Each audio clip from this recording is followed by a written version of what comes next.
রাজ্যে পালাবদলের পর বিজেপির সরকার গঠন হওয়ার পর তৃণমূল পরিচালিত পঞ্চায়েতে যে অচলাবস্থা তৈরি হয়েছে তাতে রীতিমতন ক্ষুব্ধ রাজ্যের পঞ্চায়েত মন্ত্রী। তিনি বলছেন এবার বাড়িতে পুলিশ পাঠিয়ে প্রয়োজন হলে তুলে নিয়ে আসতে হবে, না হলে সাধারণ মানুষকে দিয়ে বাড়ি ঘেরাও করব, ডিমের জায়গায় ইট মারা হবে। হুঁশিয়ারি দিচ্ছেন দিলীপ ঘোষ। তৃণমূল পরিচালিত পঞ্চায়েতে কাজ থমকে রয়েছে। গড়হাজির পঞ্চায়েতের প্রধান থেকে উপপ্রধান, কোথাও অসুস্থ বলে দফতরে গড়হাজির পঞ্চায়েত প্রধান, তো কোথাও বিক্ষোভের ভয়ে ইস্তফা তৃণমূলের পঞ্চায়েত প্রধানের।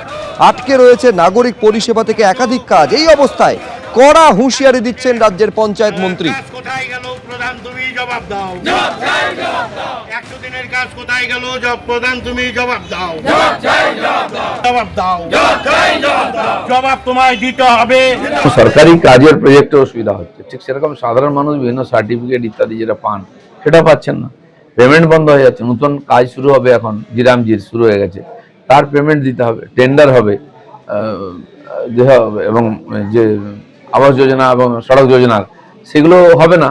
সেজন্য আমি আপিল করছি, যারা জনগণের ভোটে জিতে আসছেন বলেছেন তারা এসে কাজ করুন। আর যদি তারা না আসেন এলে কেউ টিটকারি করতে পারে, একদিন লুটপাট করেছেন, ভয় পাওয়ার কোনো কারণে রাজনীতি করতে এসেছেন। যদি না আসেন বেশি সমস্যা হবে, আর সব করতে বাধ্য হবে। দরকার হলে পুলিশ পাঠাবো, বাড়িতে তুলে নিয়ে আসবে। আর না হলে সাধারণ মানুষকে বাড়ি ঘেরাও করবো, ডিমের জায়গায় ইট মারা হবে। তখন সেরকম ভালোই চলে আসবে।